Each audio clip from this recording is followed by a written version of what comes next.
hal tentang penyakit sifilis. Oke. Nah sebenarnya ibu tahu nggak tentang penyakit sifilis itu apa sih?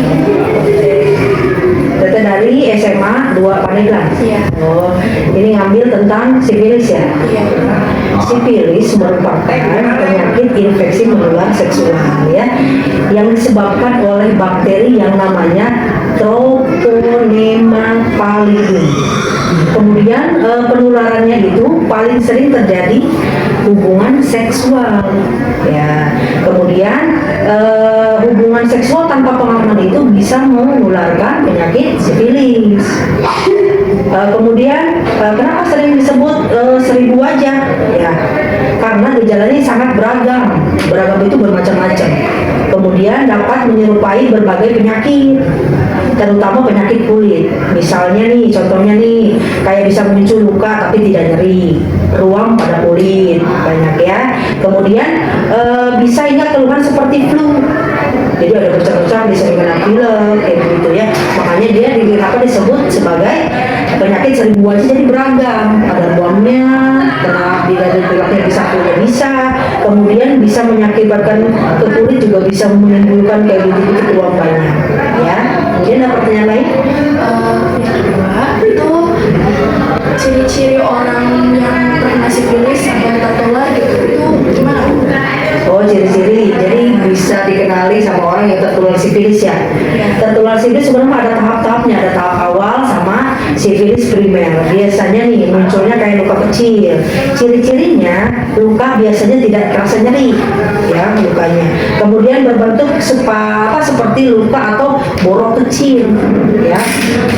Kemudian munculnya di daerah area kelamin perempuan, kemudian daerah anus dan daerah mulut. Tapi harus dikonsultasikan dulu dengan dokter ya, biar pemeriksaannya lebih lengkap, lebih akurat.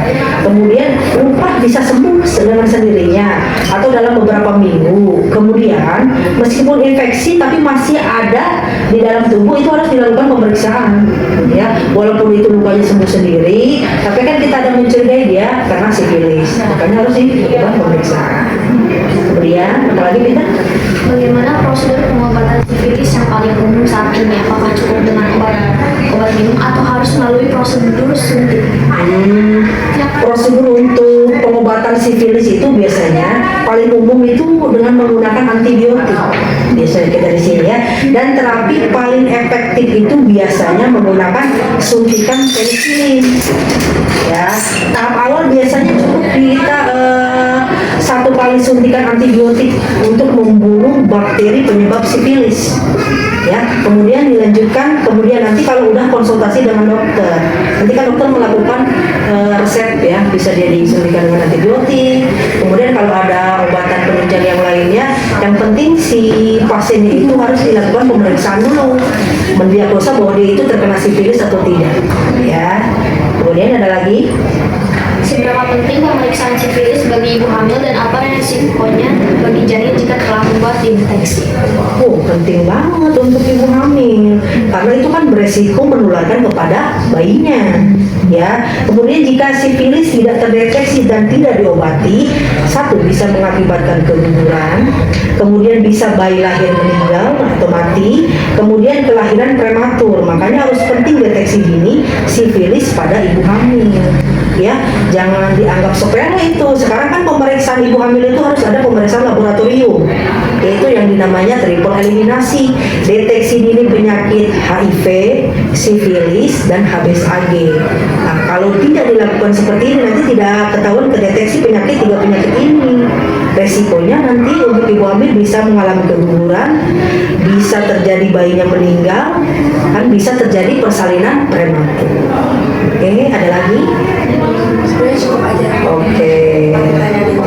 Terima kasih ibu buat penjelasannya. Sama-sama. Semoga ilmunya bisa berkah ya, ilmunya bisa menyerap ke adik-adik sekalian ya, pintar ya. Terima kasih ibu. Sama-sama.